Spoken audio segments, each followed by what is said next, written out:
Okay, we'll just wait for maybe a minute or two.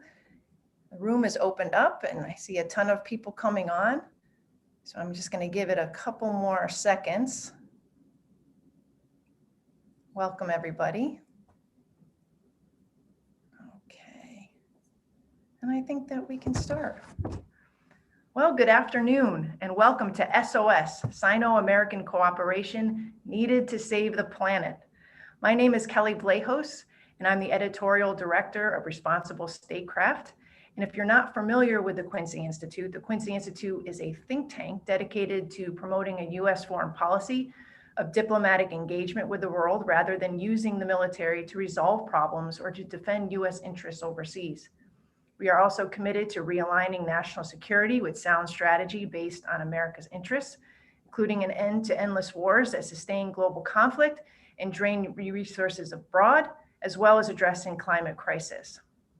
The program and theme here is a great fit for two reasons. One, it's Earth Day, and we should be thinking about these issues and policies. And two, President Biden is convening a global climate summit right as we speak today and joining leaders from 40 countries, including China's Xi Jinping. As our Michael Swain, who I will introduce in a moment, has suggested, in accepting Biden's invitation, it would appear that Xi has chosen to be seen as a world leader among world leaders on the climate issue, rather than to continue the U.S. China rivalry in this arena.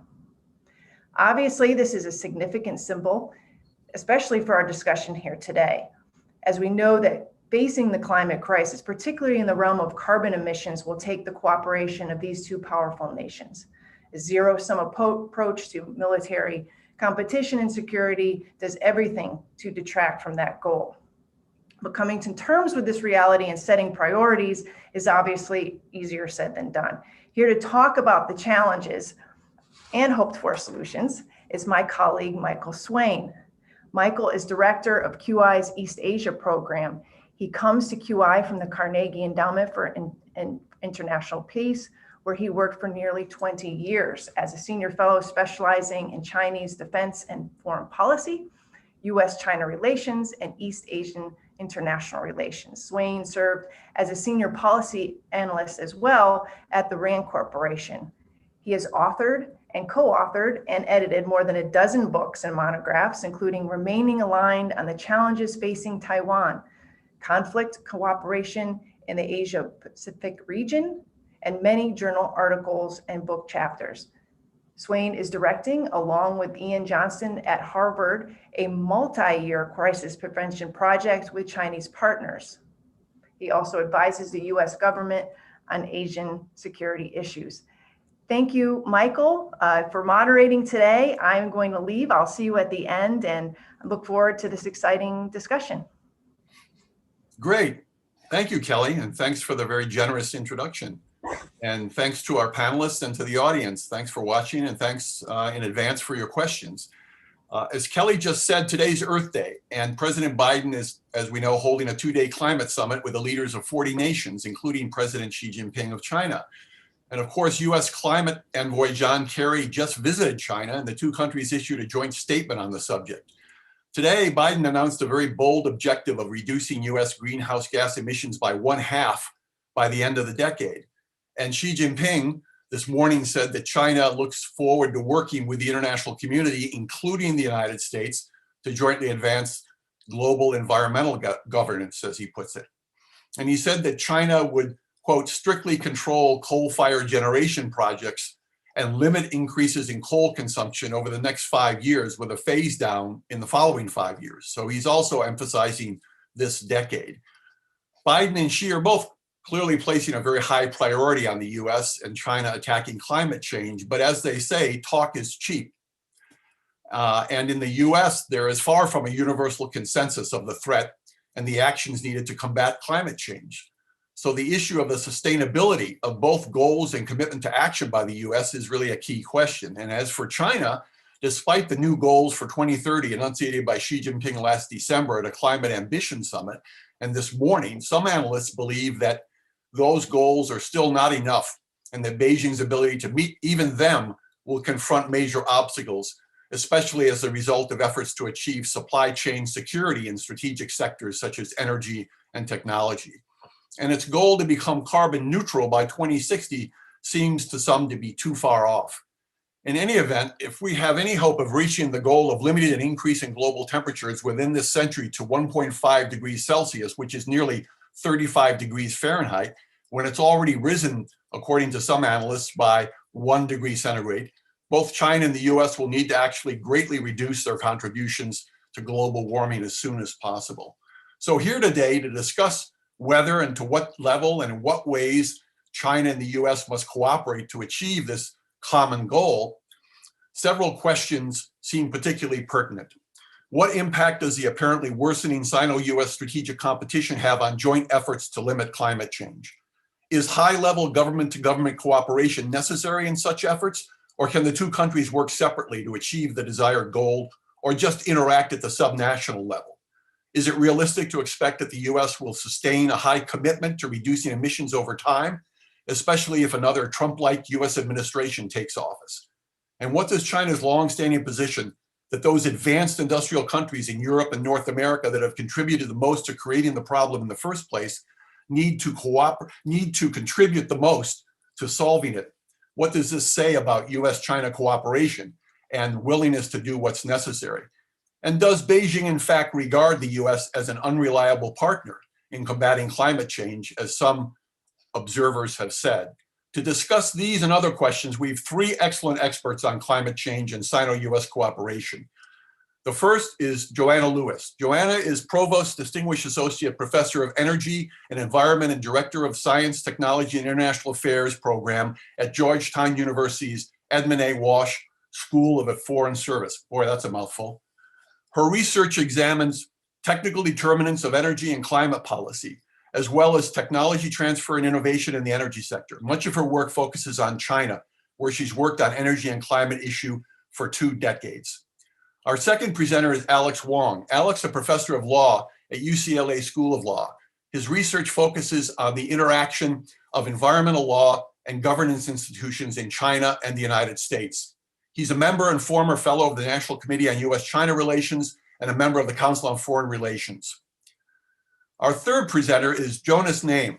Jonas Naim is Assistant Professor of Energy Resources and Environment at the Johns Hopkins School of Advanced International Studies. His research interests focus on the intersection of economic and industrial policy, energy policy, and environmental politics. In particular, he studies the role of the state in processes of industrial restructuring that accompany responses to climate change and clean energy transitions more broadly. So, I'd like to start our discussion with some brief comments by each of the three panelists, beginning with Joanna, then Alex and Jonas. And then we'll get into a discussion with questions from the audience. So Joanna, please take it away. Great, thank you so much, Mayor. I appreciate the invitation from the Quincy Institute to be here, particularly on this really exciting day, right, for climate change. It's things are buzzing here in Washington as the virtual summit is taking place.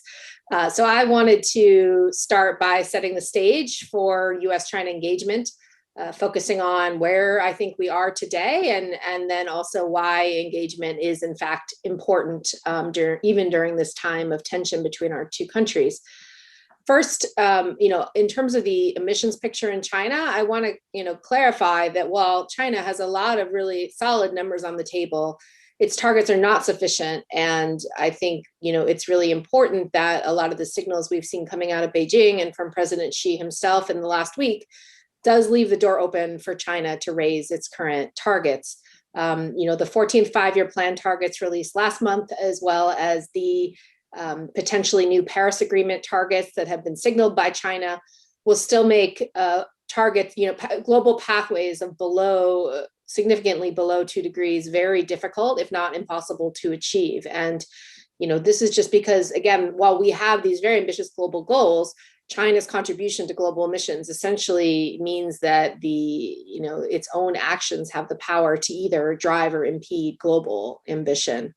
And so I think, while the targets we've seen are conservative, there's a lot of reasons to think that they might be increasing them. We have, of course, this 2060 carbon neutrality goal that's been released.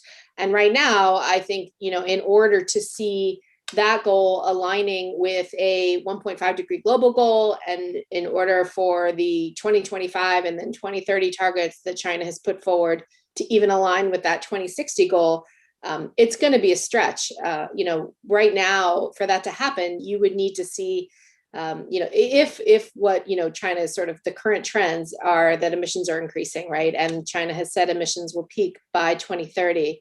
And of course, this morning we heard President Xi announce at the Global Climate Summit that coal use would peak hopefully by 2025. I should note that coal use is on the rise in China and it increased in 2020 up from where the 2014 peak was. So, coal actually went down for several years before it went back up. So, not only is that a necessary statement for the president to make, it's impossible for China to peak its emissions by 2030, as it has pledged, if coal emissions don't peak before then. And truthfully, 2025 is sort of cutting it close there. So, ultimately, I think the near-term goals we're seeing out of China may not be ambitious enough to achieve these global goals. And so the good news is that China does appear ready to engage with the United States and others. In terms of the form of engagement we might see going forward, I think that we're starting to see a picture emerge of what that might look like. The joint statement released over the weekend doesn't explicitly mention the creation of a new vehicle. There's, I think, a lot that might be sorted out. We don't, have a large scale U.S. China dialogue mechanism like the strategic and economic dialogue, that we had under President Obama, or even the sort of modified version of that President Trump was running.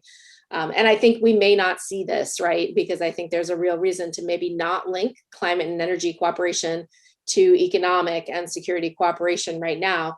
But there were many areas singled out specifically in the joint statement for technology cooperation, which I do think is quite positive, including in areas where China and the United States have a long history of cooperation: carbon capture, renewable energy, energy efficiency in buildings, transportation, and other areas, as well as singling out new technology areas where I think we see China making a lot of great strides: green hydrogen, non-CO2 gases like methane, as well as bunker emissions from aviation and shipping. So I think these, again, all a great sign. It'll be interesting to see how this technology cooperation moves forward and under what framework. Of course, one of the most successful vehicles of the Obama administration was the U.S. China Clean Energy Research Center. And that is almost up. It was a 10-year program and is in its final year. And so I think it'll be interesting to see if that gets renewed, whether some of these new technology focus areas might be put under the CERC umbrella. And I think there's real reasons to do that, notably because of the high level cooperation that the center has, as well as the fact that it's funded by both public and private sector resources, and because of the really ambitious intellectual property rights framework that supports the work under that agreement. So, the last thing I'll point out is that I think, we know more today than we knew even a week ago about the value that both Chinese and American leaders see in engagement on climate change. I mean, I think there was a real question when President Biden came into office about what this might look like, right? And whether it would be sort of too tricky an issue to engage with. But I think it's really quite constructive that, even though we've experienced these periods of extreme tension, climate change is really a safe harbor. And it's something I think that, both sides still continue to see it that way. The fact that that Special Envoy Kerry was the first senior U.S. official to go to China, during the first 100 days of the administration, I think is quite significant. And, he traveled there on China's invitation, apparently. And so I do think that this signals that China is willing to engage here. There's, a long history of why this is important. I think, we'll talk about balancing cooperation and competition. But I think cooperation is key, both from a technical standpoint and just from a diplomacy standpoint. We know that the Copenhagen Climate Summit, for example, really would have potentially, ended up the way that it did because of the tensions between China and the U.S. And I think we really can attribute a lot of the success in Paris to the bilateral agenda that was pushed in the years leading up to it. And this is going to be very important once again this year in the lead up to COP26. And so I really hope that we can see the Biden administration move forward on an increased cooperation agenda in the coming months. And I'll stop there. Thank you. Great. Thank you very much, Joanna. That's a good start. Alex, you're up next. Your comments, please. Terrific. Well, thank you to the Quincy Institute for having me today. And it's an honor to be on this panel with Joanna and Jonas. I really love their work, and it's wonderful to share some ideas with both of them. So today is a big day on climate, obviously. If I appear a little bleary-eyed, it's because I've been up since 4:30 a.m. California time looking at these speeches online. And there's a lot going on and a lot of reasons to be inspired right now.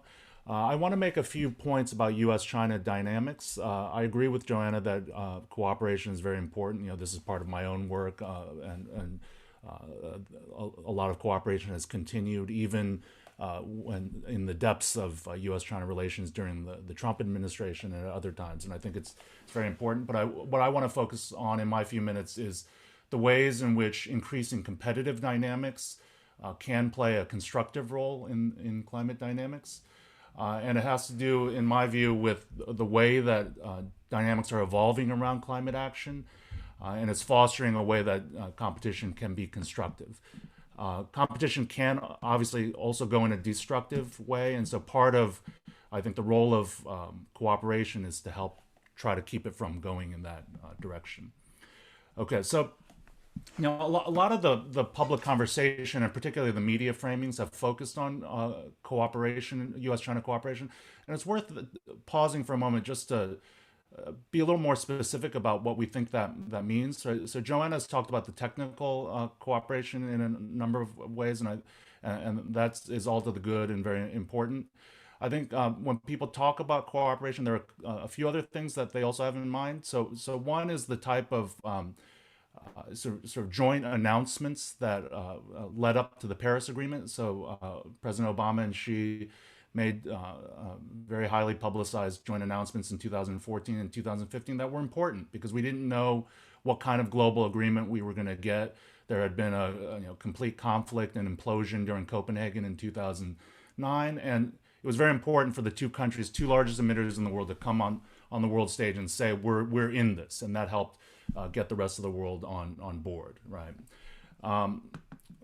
Arguably, that type of cooperation may be a little less important these days because we have the Paris Agreement, and now we're focusing on domestic implementation and overcoming domestic barriers to climate action. But I think, as you can see from today and the Leaders Climate Summit, that sort of joint action can still play an important role.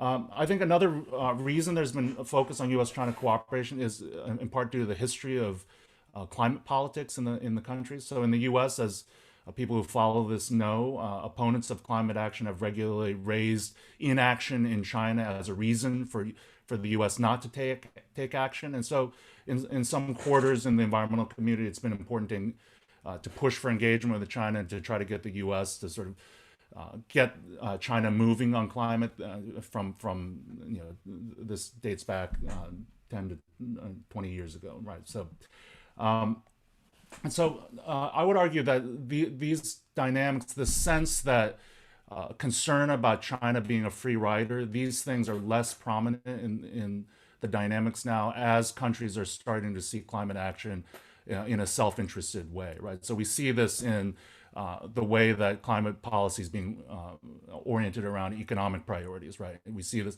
China has long oriented a lot of policies in this way and expressly integrated climate and environmental goals with economic goals, right? And the U.S. and the EU more recently in the Green New Deal, Green Deal framings have been doing so as well. And so this dynamic of seeing climate action as more in the self-interest, I think, is a shift we've been seeing in recent years as well. So I recently wrote a piece on the ways I think competition can go in a constructive way, and I just want to enumerate three aspects of this. So So one, I think, is the way that there will be competition over the economic opportunities involved in a climate transformation, right? We all know that climate action involves dramatic transformations to the way we run our economies and the way we live our lives in energy and transportation and buildings and so on and so forth. And there's a lot of economic opportunity, a lot of jobs, and a lot of money to be made, frankly, in those areas. China has already been seizing this opportunity and has, in many respects, taken a lead in wind, solar, batteries, EVs, and industries like this. And right now, the Biden administration is talking about orienting policy in this direction too, which is a great thing. Where I am in California, the California economy government has been orienting itself in that direction as well. And so that competition is a positive one in the sense of market competition and trying to improve innovation and the speed of deployment and these sorts of things. And so that can be positive for climate action.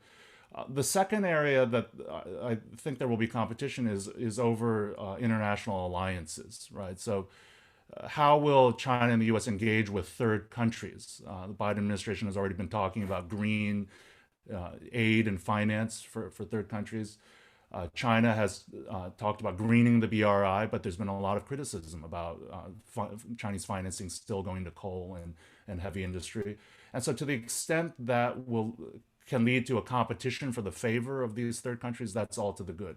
It's not inevitable that it will go in that direction, but that is one way that we should all push for a positive direction on climate action.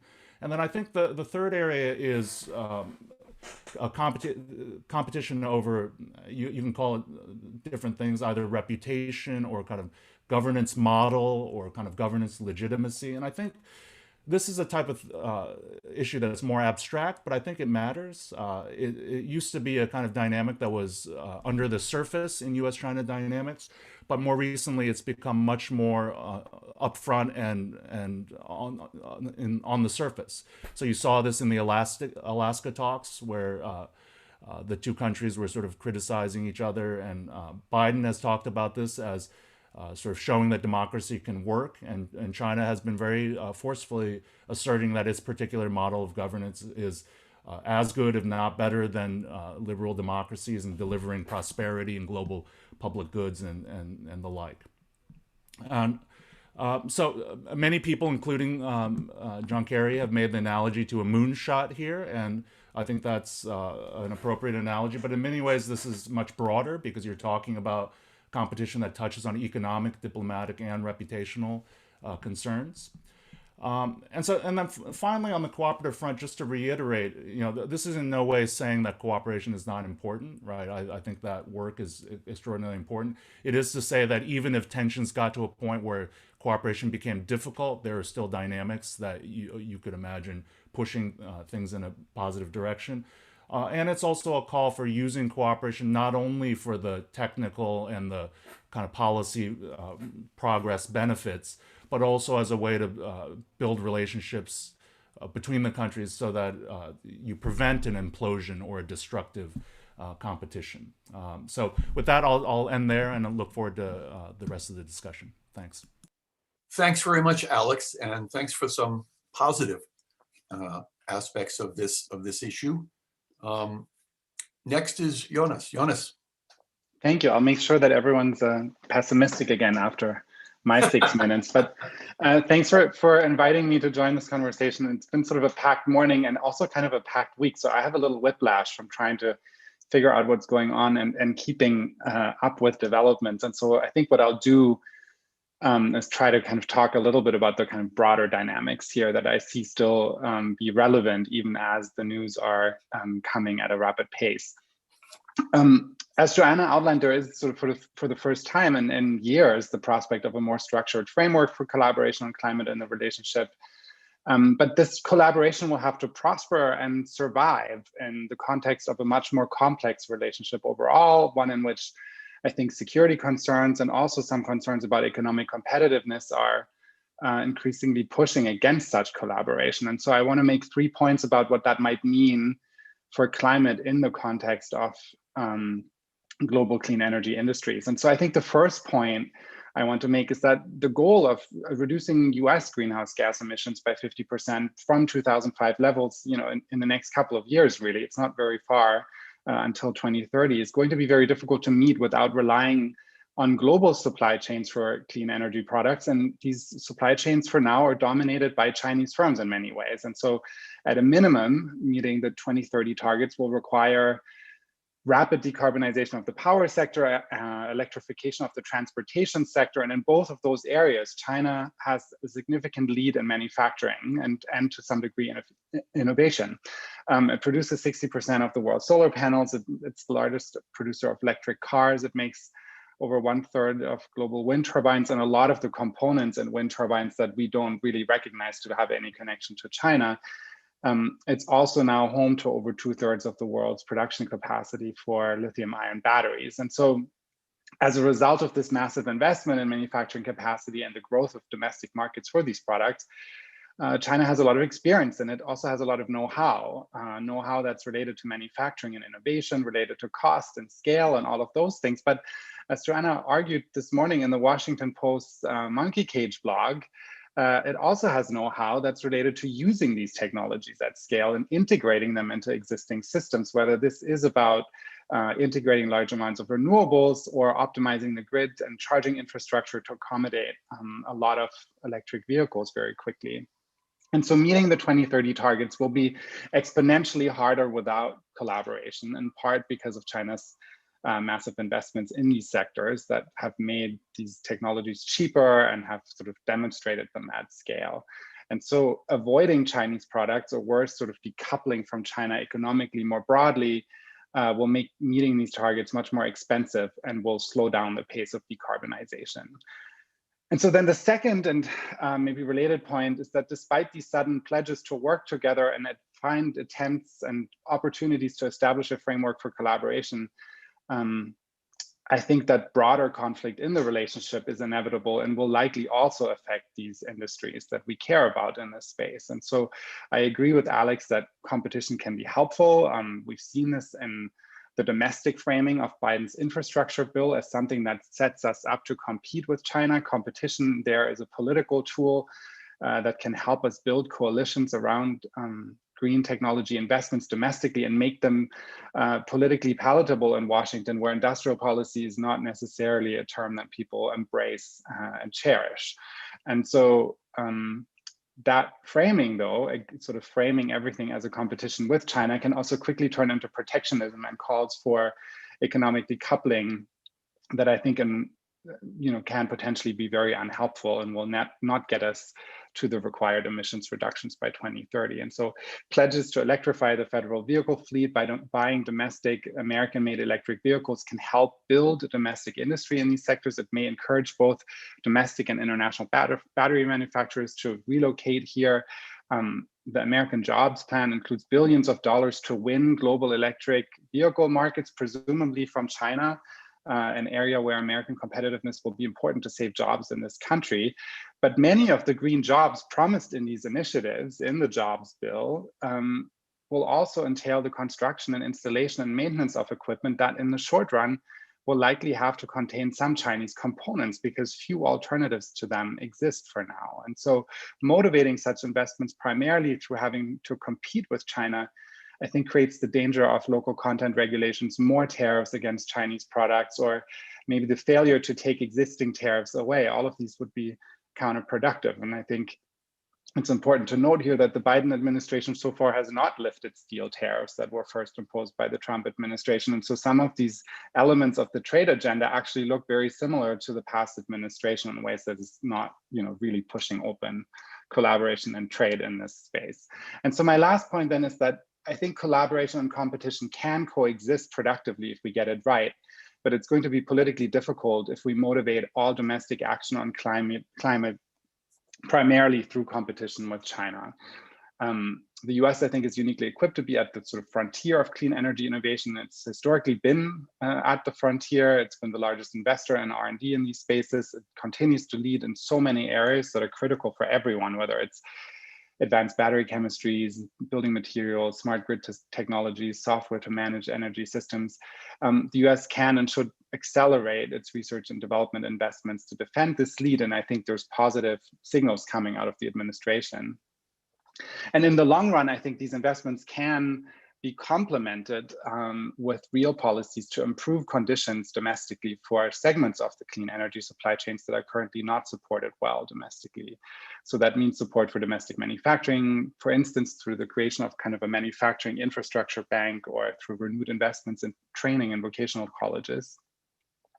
It could also mean more support for domestic firms to work with Chinese partners on commercialization of technologies that are developed here but could benefit from skills that currently still reside in China. Decoupling has often been pushed for security reasons in this country and has sort of gotten this bipartisan appeal as a result of that. And that seems less important to me in these industries. And so integration gives US maybe also some leverage over China in some of the more fraught aspects of the relationship, economic integration in that way. That all aside, I think in the short run, we should not lose sight of the immediate economic and climate benefits from investments in these technologies domestically through these various bills that have been proposed now. And that is even true when a share of these technologies continues to be made abroad and be made in China. And so investments in clean energy infrastructure, upgrades to the grid, sustainable transit, renewable energy, building retrofits, they would all create local jobs here in construction and installation and maintenance and related service industries, even if the technologies come from China. And so in the context of the current economic crisis, this kind of spending could support the creation of such jobs in the near term and could help improve US economic competitiveness in the long term. And it could rapidly deploy capital in the economy to kind of continue and aid recovery. And so I'm encouraged by the news this week that promised engagement on climate, but I think it will take a lot of political restraint and strategy to protect this kind of collaboration in the global economy from calls for decoupling, given these broader tensions. And I think that's where I see the key things to watch out for in the next couple of months and years. Thank you. Great. Thank you, Jonas. And thank you to all of you for your opening remarks on this. There are so many different aspects of this question, but I do want to get to some of the questions we've got from the audience here. I have, of course, already raised some myself in the introduction, and we'll probably get back to them. But there's one question from a viewer, Nisar Chatha, which is specifically for Joanna, I think, which is a more technical one, obviously knows something about the technical side of this question. And the question is, what is the likely nature of interaction between China and the US regarding climate engineering approaches and carbon dioxide removal or solar radiation modification, SRM, which I know nothing about, is referenced here. Can you say anything about this, Joanna? Sure, happy to try. So there's a whole variety of these negative emissions technologies that, essentially scientists are saying we need to look at very seriously if we're going to really try to achieve a 1.5 degree global goal. Because right now, just decarbonizing it may not get us there fast enough. And a lot of the IPCC 1.5 scenarios look at a variety of these technologies. I think it's really interesting to think about the U.S.-China dynamic with respect to a lot of these climate engineering technologies, particularly because of the governance side of them. I mean, this is an area where, of course, any one country that kind of goes it alone, there'll be global implications to this. And I think there's really a lot that needs to be sorted out on the global governance side of this, and a lot of good research being done on this. But in terms of R&D in these technologies, I mean, I believe there are research labs in both countries looking at a variety of approaches. I'm not aware of a lot of U.S.-China scientific cooperation in specific areas of these technologies, but a lot of them build on more fundamental scientific climate cooperation that is happening. So I think it would be really interesting for this to be a topic that comes up, particularly in bilateral governance discussions, because I do think this is an area where if we're not engaging and at least sort of on the same page in terms of what role these technologies might play, we could be in a very difficult, national security situation and even foreign policy situation.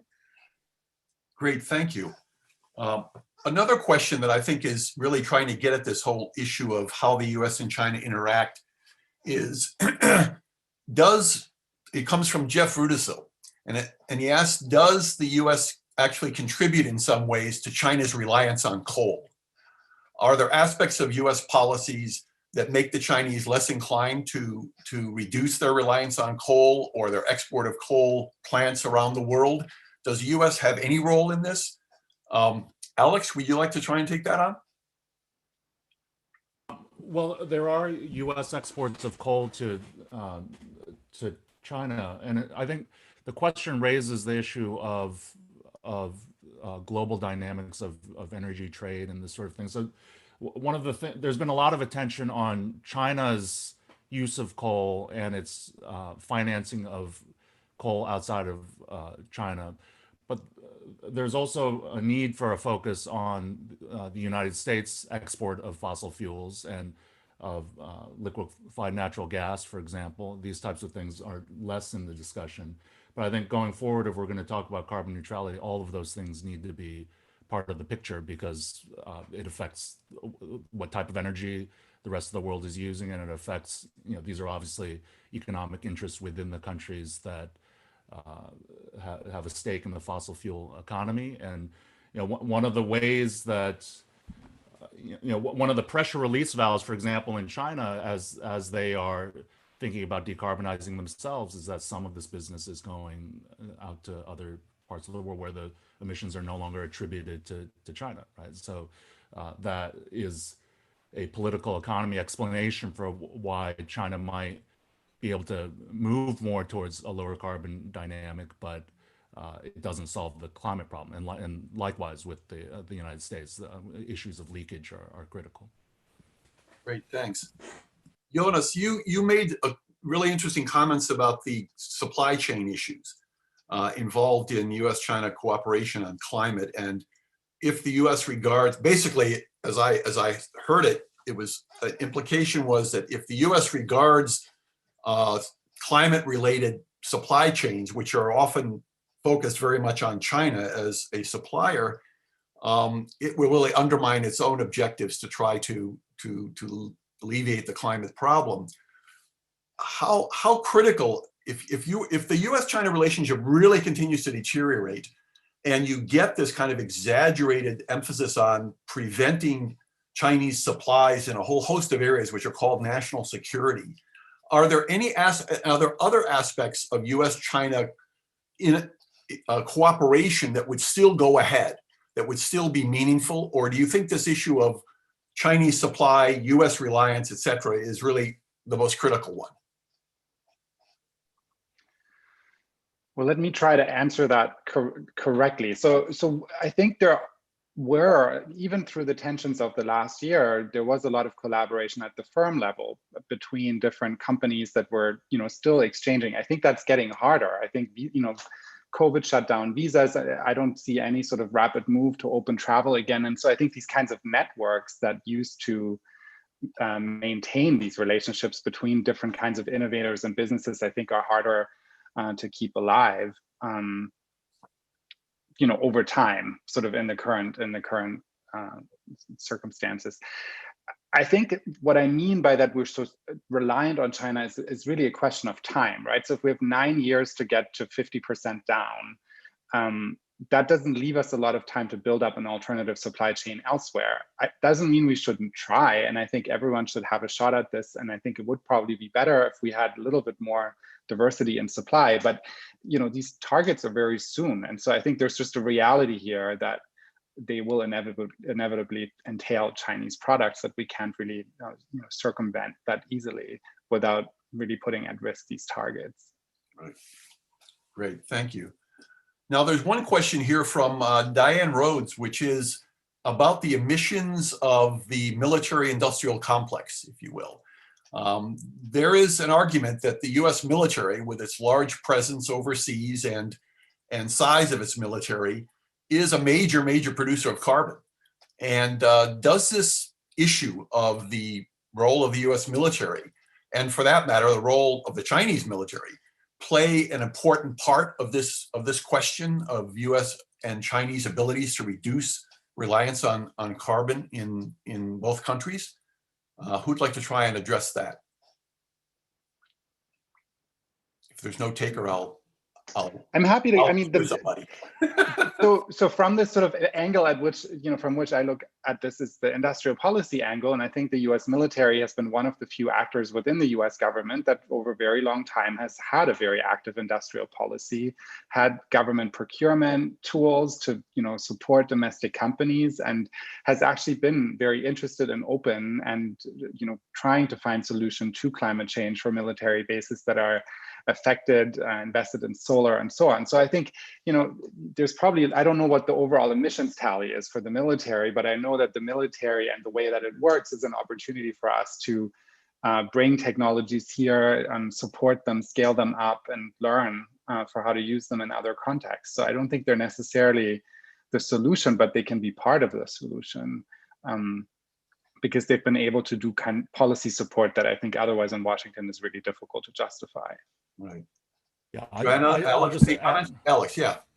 Oh, just to add, I don't know this area well, but Sarah Light at Wharton has written an article a few years ago. I think it was called The Military Environmental Complex, and just drawing the point that the military was interested in this in part because of the way that the need to move fuel around and these types of things created military risk, and so there's been an interest in this, and obviously they also have the procurement power to move technologies in the way that Jonas suggested. Okay, great. Another good question that's come in from Yves Tabergian is, can anyone speak to the current nuclear energy aspect of all of this and the increase in China of reliance on nuclear energy now to apparently 70 reactors by 2025, as well as Russian exports of nuclear plants, when he says the full cost analysis of nuclear energy shows a negative cost benefit situation and high risks.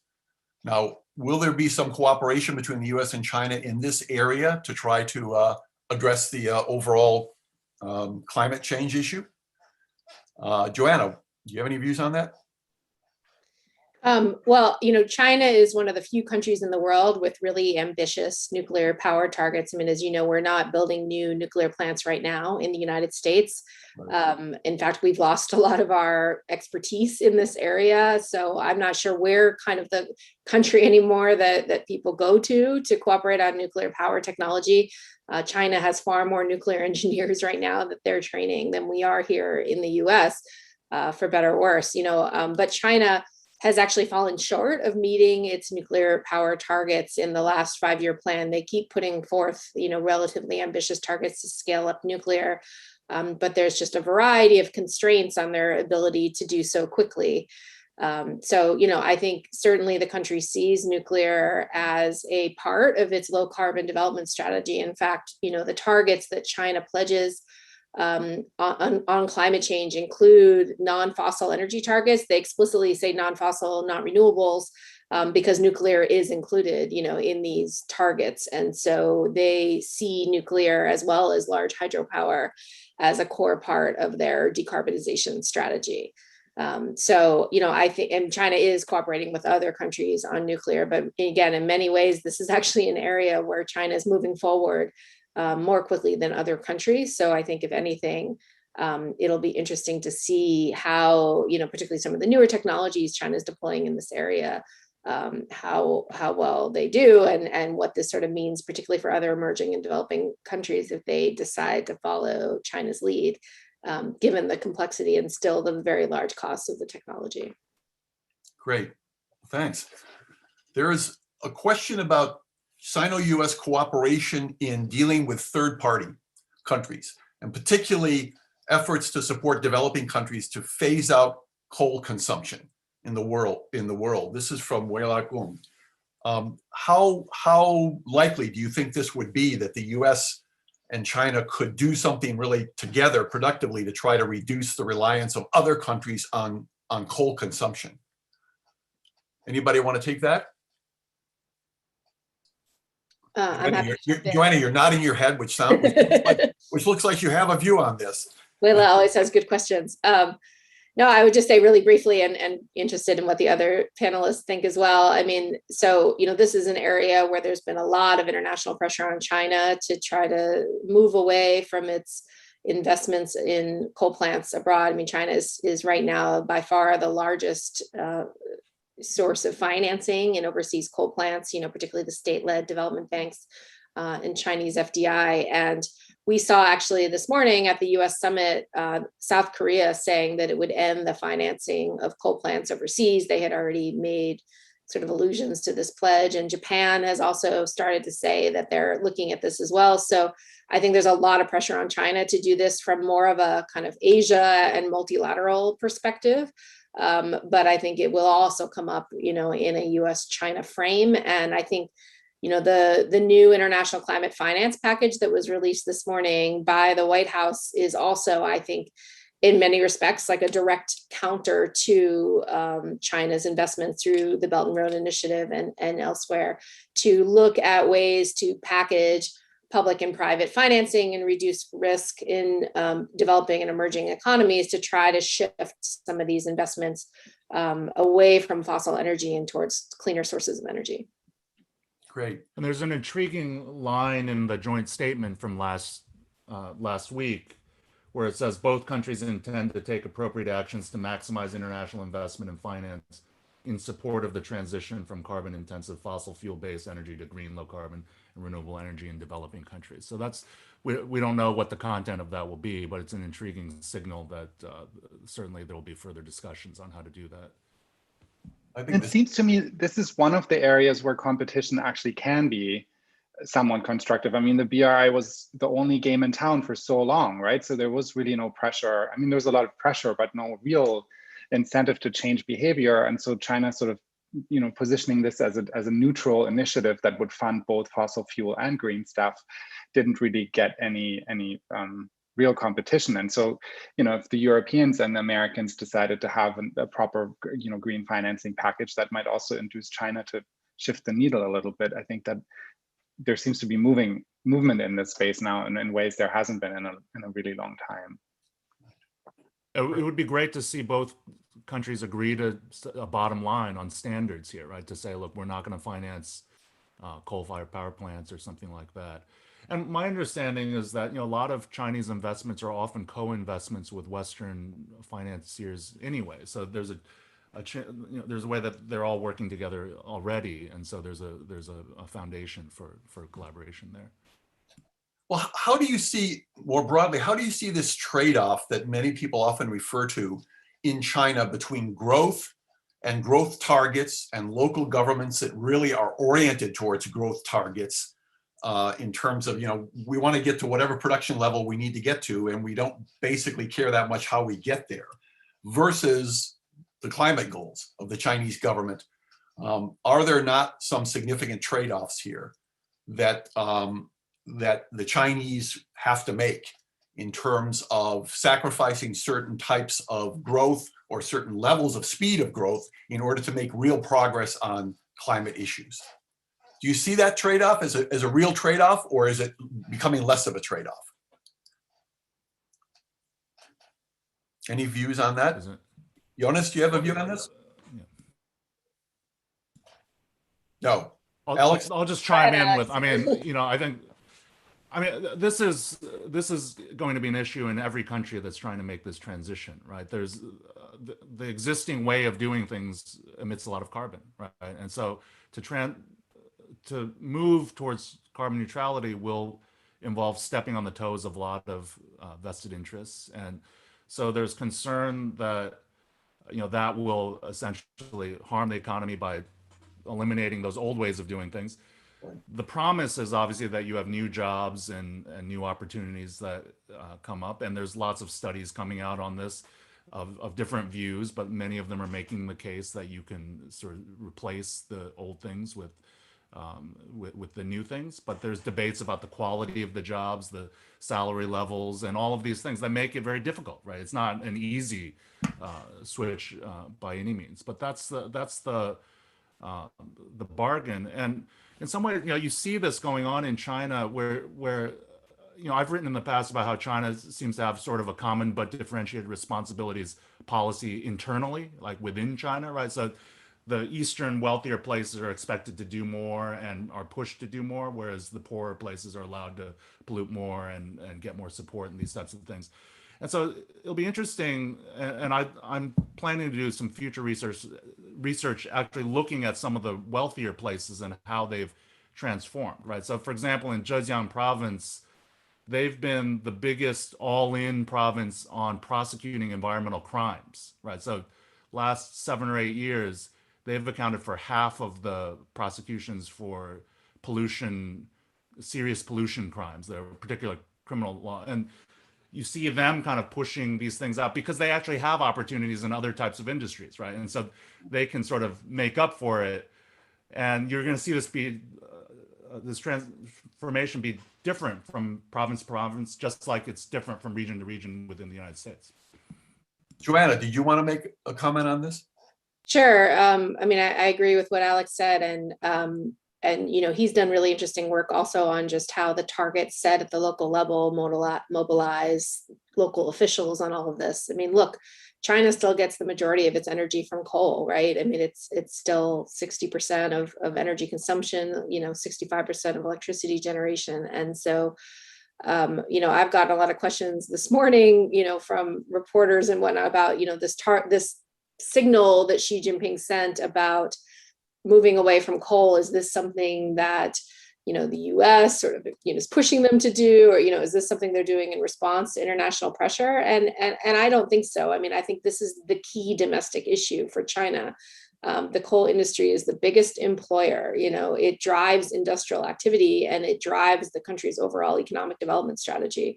And so while we see a lot of these new strategic industrial policies really trying to push low carbon energy technologies and the industries and jobs and everything that goes along with that, the coal industry is still the backbone of the country, and so it is going to be a major transition, and to bring along the workers, the provinces that are really reliant on this, and to do so in a relatively short time frame. Right. And if I can jump in there, it's also Sure. incredibly entrenched in ways that other industries are not. So one of my pandemic activities was to, with a team of students, look at the ownership data for every single coal power plant in China. And it turns out, we thought that some of them are owned by the center and some of them by local governments, but it turns out a lot of them are co-owned by private investors and then different levels of government. And so if you're trying to incentivize people to divest and shut down these things, you're going to have to come up with compensation strategies that have to target very different stakeholders, often within the same plant, with very different alternative opportunities to generate income. And so it's a pretty complicated task that I think is ahead of them.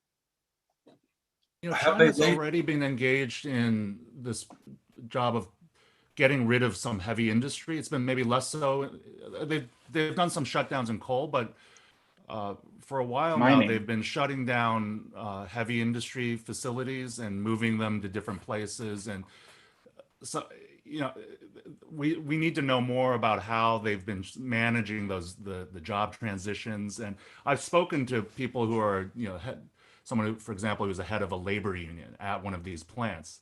And it's really interesting to hear the stories of the ground level transition. It's not easy, right? And I don't think Americans would necessarily agree with all of the tactics being used, but it's happening already.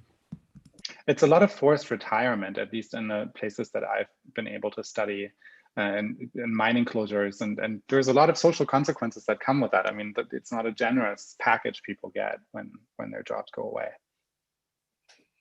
Great, thanks. That's very, very interesting. I'd like to step back a little bit and ask you if you have any views on the kind of controversy that exists at the meta level in U.S. China over the climate question. In the United States, there are those who are strongly pressing that the United States must not trade off anything to do with the complaints that the U.S. has regarding China in other areas. It must not trade off on those aspects or the pressure it puts on those in order to gain something on climate. So you have strong, I mean, there was pressure, I think, against Kerry in going to China. There was, I think, pressure on him on how he would speak about China and the climate issue. He made a statement. I don't know if he was strongly supportive of it or not, but he made a statement about not sacrificing anything in our other goals towards China in order to preserve climate progress. And then the Chinese, for their part, Zhou Lijian, who is one of the spokespersons for the Ministry of Foreign Affairs, has said, as you probably know, that progress on climate between the US and China will be conducted in the context of the larger tenor of the relationship.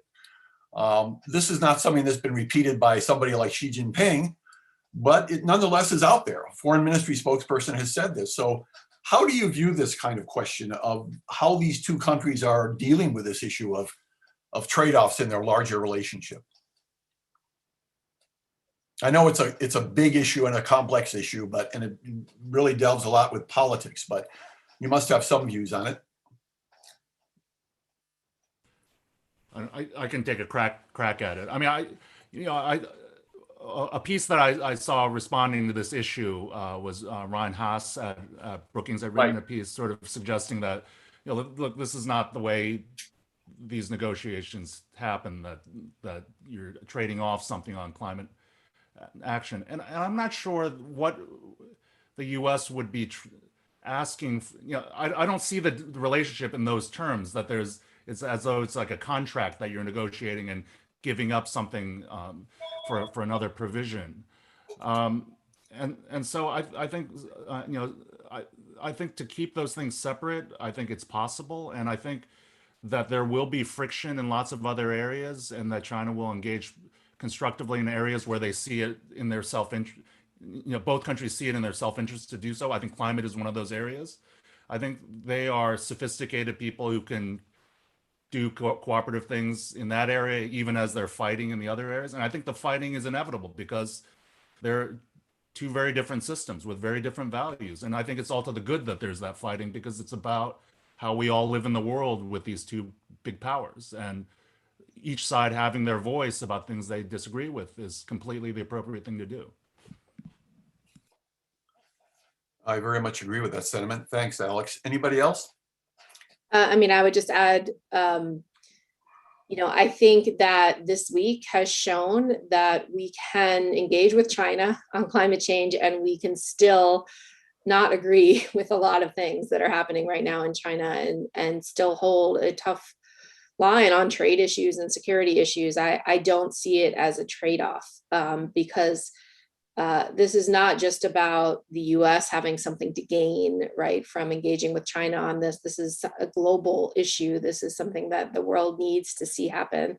And look, China gains its own sort of global credibility, right? And climate change is one of few areas where I think China has a lot of global goodwill that it's worked up, and it doesn't necessarily have that in other areas. So I think it will be a delicate balance, but I think our government is perfectly capable of doing it. I do hope that, I think where you see a lot more of the direct overlap is in the technology space, right? And, obviously a lot of the news coming out about Xinjiang supply chains and solar manufacturing, I mean, a lot of this is where there could be direct overlap between low carbon deployment and human rights and competitiveness issues, right? So I think that's not, these are real issues. They're not going to go away, but I still think we need to have the conversations. We need to keep the channels of communication open. And that's going to be crucial, honestly, for any global progress on this issue. Great. Thank you, Joanna. Well, we're almost out of time here. I would, though, like to ask you each one question, which you probably have gotten before, or maybe not.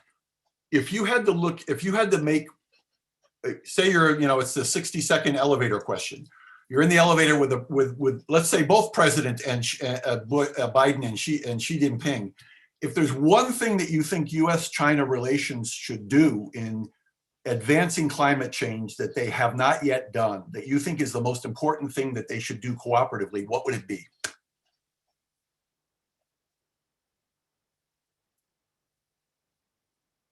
Would it be the coal question? Would it be issues of supply chain questions? Would it be some aspect of technological cooperation, which would be essential? I don't want to say that there's one thing only, but what would be one? I would say agree to ban coal. Agree to ban coal. Okay. In what time frame? Within the next 10 to 15 years. 10 to 15 years. Yeah. Jonas? I don't know if I have an answer on the cooperative thing. I think there's a lot that the US can learn from China that would make the US a more stable partner in these relationships in the long run. I think that China for a long time has framed climate-related issues as economic issues and I think that's a big part of why it's sort of changed its tack between Copenhagen and Paris. It has all the technologies that we need, and so climate is export market potential. I don't think in the US we've been really good at that. I think we've been sitting around complaining a lot about what China's been doing in this field and feeling sort of like they're eating our lunch. I'm really excited about some of the attempts coming out of this administration now to replicate that kind of approach and make make the economic case here, because I think it'll broaden the tent and bring more people behind climate change in the US, so that we don't be the country that for the third time drops out of a global climate agreement because the coalitions domestically are so frail. So I think that would be something we could probably learn from, but also cooperate in the process. I think there's things that can be talked about and kind of rules that can be set so that that works for both places. Yeah, sustainability on the US side is definitely a question, and one that troubles me given the track record of the last administration. Joanna, any thoughts on this point? I don't really want to put you on the spot. You don't have to. No, that's all right. I mean, I've written a lot about this, have a lot of ideas, obviously, but and I think we should do things like extend the CIRC, as I mentioned. It would be a very simple thing to do. But if I had to say one thing, I mean, I really would just say to keep the channels of communication open. I mean, I really do think that we have seen the danger of just misunderstandings and misinterpretations of things that both sides have done. And of course, this happens across the gamut, but I mean, really in the climate space, just very simply on misunderstanding data, emissions, trends, et cetera. And I think a lot of the increased dialogue and transparency that's been ongoing, both in the track 2 space as well as in the formal bilateral channels are just extremely important. And so I really do think the signals that both governments are sending now, that they're willing to, reopen these channels, they're willing to engage is just the most important thing, because misalignment and miscommunication can lead to the collapse of global climate deals, as we've seen in the past, and we can't afford for that to happen again, and for there to be another 5+ year setback this year. Right. Excellent. Well, that's a great note to end on. Thank you very much, Joanna. And thank you to all 3 speakers for an excellent discussion of this most important of all global topics, and what should be, in my view, the top priority for the US and China, well above that of great power competition, in my view, and that of the Quincy Institute. So I thank you all again. Great comments, great presentations, and back to Kelly. Kelly, you want to close us out? Thank you, everybody. And thank you, Michael, Jonas, Johanna, and Alex. That was a riveting conversation and a lot to feast on. So thank you. Just before we leave, I just wanted to make note of 2 more events that we have coming up next week. On April 28th, we will explore the human rights impact of broad-based economic sanctions, featuring Asli Bali from UCLA, Peter Beinart, University of New York, Josh Landis, University of Oklahoma, and being moderated by our own Trita Parsi. On April 30th, we will discuss President Biden's decision to withdraw from Afghanistan.